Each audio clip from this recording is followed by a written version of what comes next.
அமெரிக்க அதிபர் Donald Trump அறிவித்த காலக்கெடு முடிவதற்கு சில மணி நேரங்களுக்கு முன்பு ஈரான், இஸ்ரேல் மற்றும் அமெரிக்கா ஆகிய நாடுகள் 2 வார கால தற்காலிக போர் நிறுத்தத்திற்கு ஒப்புக்கொண்டுள்ளன. இதனால் நேற்று இரவு நடக்கவிருந்த மிகப்பெரிய தாக்குதல் அபாயம் தற்காலிகமாக தவிடுபொடியாக்கப்பட்டுள்ளது. போர் நிறுத்தத்தின் ஒரு பகுதியாக ஈரான் ஹார்மோஸ் நீரிணையை திறக்க சம்மதித்துள்ளது. அடுத்த 2 வாரங்களுக்கு உலக நாடுகளின் கப்பல்கள் இந்த வழியாக செல்லலாம்.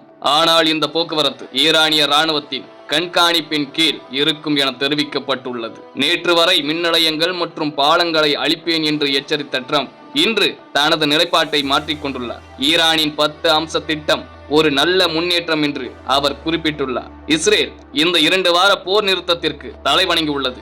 இருப்பினும் லெபனானில் உள்ள ஹெஸ்புல்லா அமைப்பிற்கு எதிரான தாக்குதல்கள் தொடரும் என்று இஸ்ரேல் பிரதமர் நெதன்யாகு தெரிவித்துள்ளார். போர் நிறுத்தம் அறிவிக்கப்பட்டவுடன் உலக சந்தையில் கச்சா எண்ணெயின் விலை 10% குறைந்தது.